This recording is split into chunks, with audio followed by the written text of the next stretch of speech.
Having more than one citizenship gives you more options. It makes you free. Today, I'm going to share with you the benefits that I've personally enjoyed having 5 different citizenships and having gotten rid of one.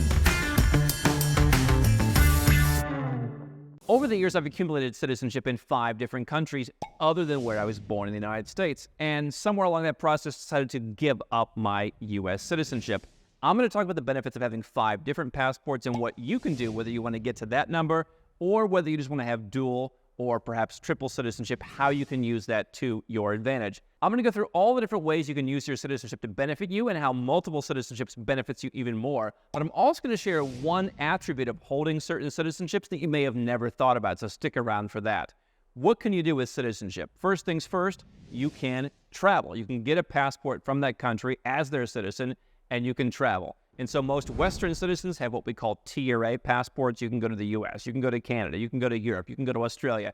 You can go most places in the world visa-free. There may be some geopolitical issues. Let's say Westerners generally can't go to China without having a visa, whereas a lot of other countries can go to China. That may not bother you, but here's what's happening. We're seeing a lot of passports catch up in quality. So Serbia's passport, for example, one of the biggest gainers over the last dozen years in terms of adding visa-free travel. They've been super aggressive. UAE, much harder passport to come by, in fact, pretty hard to come by. But they've done an incredible job of getting visa-free travel to where our Nomad Passport Index rated the UAE passport #1 in the world, not just by visa-free travel, but by all the benefits that come with holding it.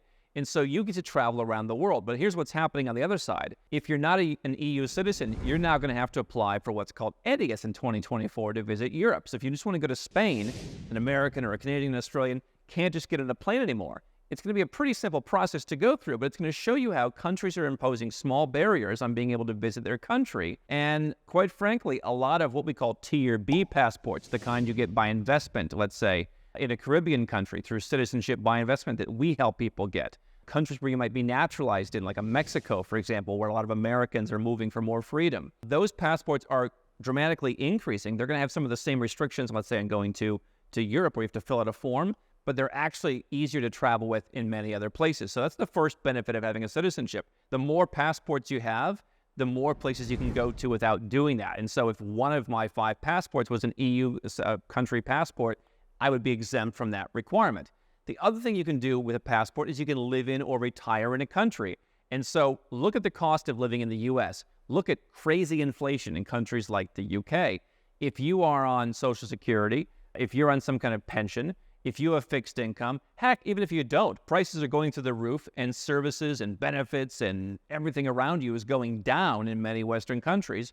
Maybe you want to live somewhere else. Having a second passport in a country where you'd like to retire, or where maybe you want to live in the future. Maybe you think the country will be more free. Maybe you think it'll be more open during the next pandemic. Maybe you think it's just a better place to live, to raise your kids. The culture's going in the right direction. There's more business opportunities. Whatever the case may be, the more passports you have, the more places that you can live. And so if you look at, let's say, citizenship by investment in the Caribbean, I have a citizenship in St. Lucia, but there are 6 countries in the Eastern Caribbean states where I can go and basically stay for as long as I want. I'm also a part of CARICOM, the Caribbean community, where there's a fast track to being able to live in a number of other countries. Many of them are tax-friendly, beautiful Caribbean countries. And so having citizenship in that one opens up access to other countries, whereas just being an American, you can get a residence permit somewhere else, but you don't have that freedom of movement the same way a European would have, being able to move around EU countries. People often don't realize, hey, if I can get Polish citizenship by descent through my family tree, or Slovak or Romanian, that EU country passport's going to allow me to live anywhere I want in the EU. What a benefit when it comes to, hey, my country's raising taxes. Wouldn't you rather have 30 countries to choose from or 6 countries to choose from? Or something is happening in the world in terms of reducing your freedom. More passports means you have the highest level of access to go to other countries. You can always get residence permits to live in or retire in other countries. There's plenty of those. But citizenship means you have that access for life and you have a greater level of freedom.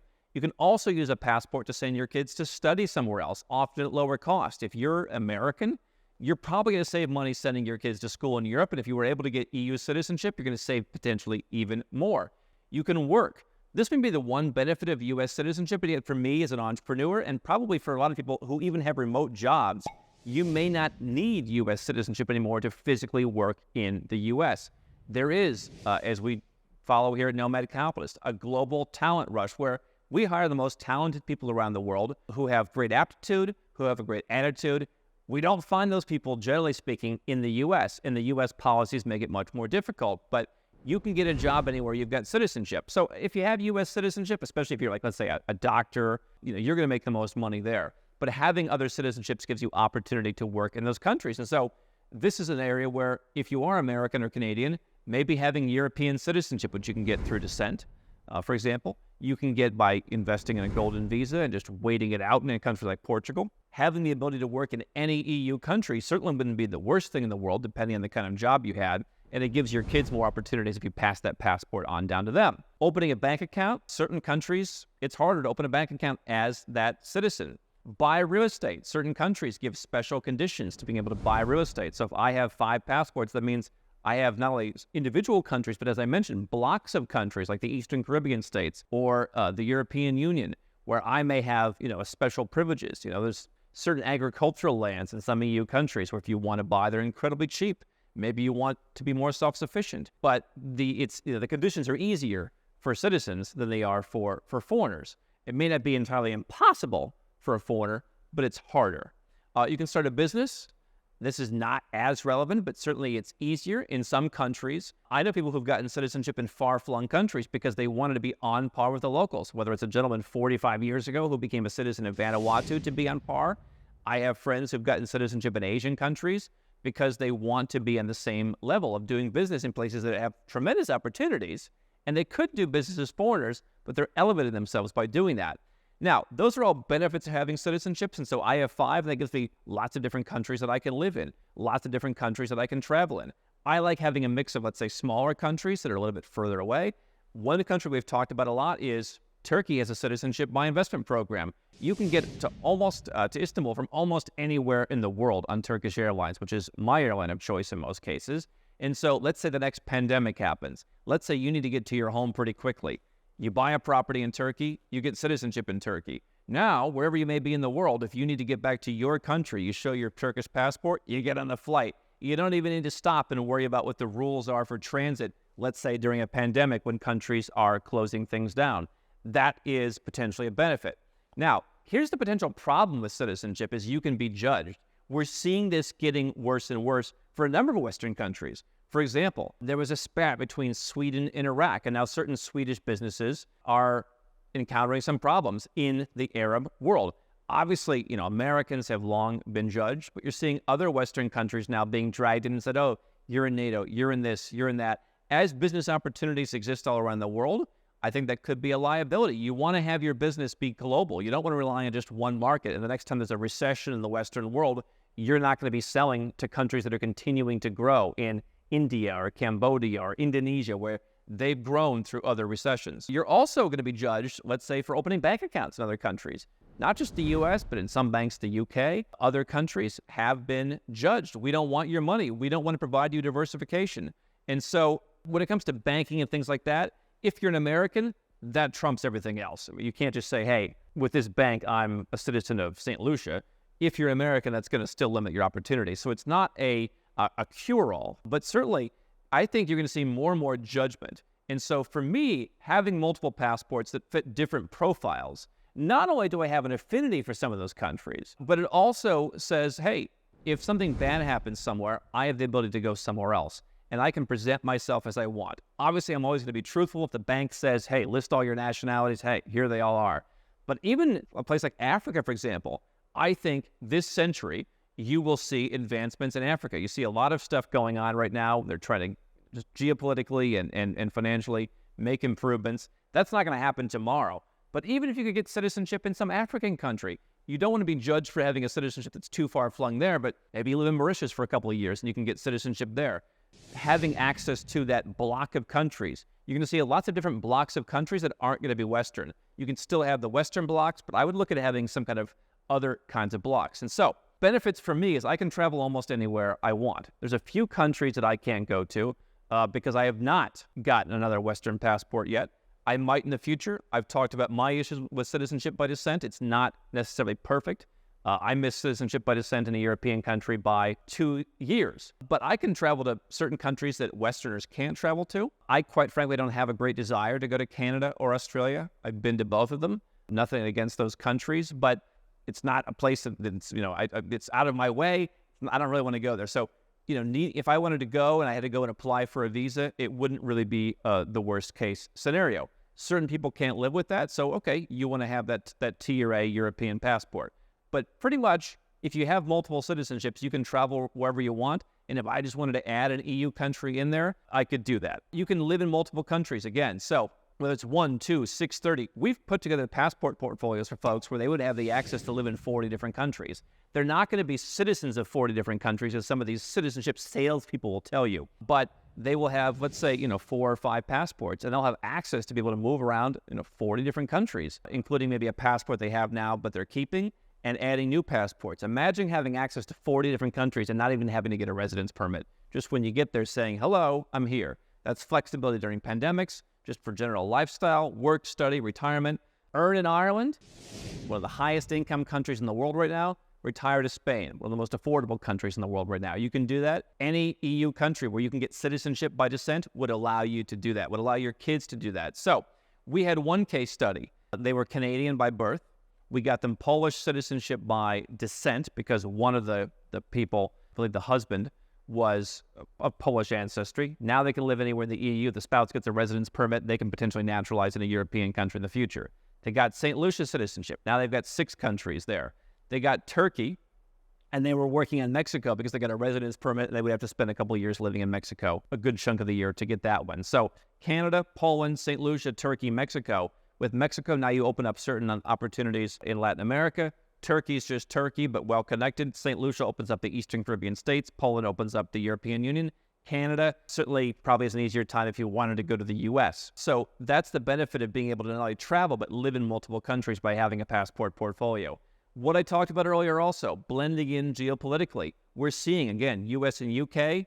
have been singled out by certain banks in great asset havens. We don't want you. But even the Swedes are being discriminated against in some places. And so if you're looking at BRICS and saying BRICS is expanding, it's going to be a huge percentage of the world's GDP and the world's population. There will be business opportunities there. I don't believe we can afford to look down and say, oh, look at these little countries. They're so insignificant. They're a joke. They don't make as much money. There'll be tremendous money to be made in those countries, probably on less competitive terms, I believe, than you'd have where you live. And so there are going to continue to be wars. I want to be able to blend in geopolitically. I don't want to be the enemy. I don't want to have to bear that cross as the world, I believe, increasingly is going to say to Westerners, you're citizens and we're citizens over here too. This idea that the West is going to rule the world, again, what you're seeing in Africa right now geopolitically is saying we're sick of the West. What you're seeing with BRICS, we're sick of the West. What you're seeing with the sanctions growth, 4 times as many global countries are sanctioned as were at the turn of the century. There is a rebellion against the West. And I'm not saying it's right or wrong, but I'm saying you want to be able to blend in geopolitically and have your business not be affected by the fact that, hey, you're American or you're Canadian or you're whatever. And by that, you can do business wherever you want. You're not going to be cut out of opportunities because your country started a trade war over TikTok. That's long been an issue in parts of the Middle East. Israel and Arab goods often have historically gone through places like Cyprus to where they can be resold. I mean, you want people to blend in. And that's the benefit of having multiple citizenships. You don't have to go and say, hello, I'm American, and that's what you are. And so you can avoid being judged in your life, travel, and business if you can present yourself in different circumstances. Now, people might hear me and say, hey, he's from the United States. But what often matters when it comes to business and banking and asset protection processes and also residence and citizenship processes is which passport are you presenting? There are countries that only want one passport for residence. I always say if they ask for all of them, you tell them all of them. But some countries, I don't know, just tell us which passport you're coming in and that's all we care about. Well, whether it comes to, when something hits the fan and you need to travel or move to another country, I'd like to have the flexibility of having multiple passports. So you have the freedom to switch between them as you want. And I've seen friends of mine, we've even helped them get 1 second passport, just make their life a lot easier when it comes to travel. You don't have to get 5. I do believe 3 is the new number. Dual citizenship is nice. Triple citizenship means you're covered in a number of scenarios, especially if one of those is a bit more avant-garde, let's call it. Nomad Capitalist helps people put together passport portfolios, and it's not just a matter of collecting a stack of passports. It's a matter of understanding the potential those passports have to do for you. You don't want to go to a company that just sells the same 5 Caribbean citizenship programs and doesn't offer any guidance, and then they try and convince you you're going to be a citizen of 5 countries because you've got St. Lucian citizenship. That's silly. You want people who understand the real-world benefit. I've trained an entire team here at Nomad Capitalist. We help people do that. Go to nomadcapitalist.com and get a holistic, bespoke view of the problems that you want to solve and making sure that you and your business and your family are protected. Nomadcapitalist.com. I've invested my money in this. I believe other people should do it. Maybe not quite to my level, but you will have these benefits as the world evolves, and so will your children, and so will their children.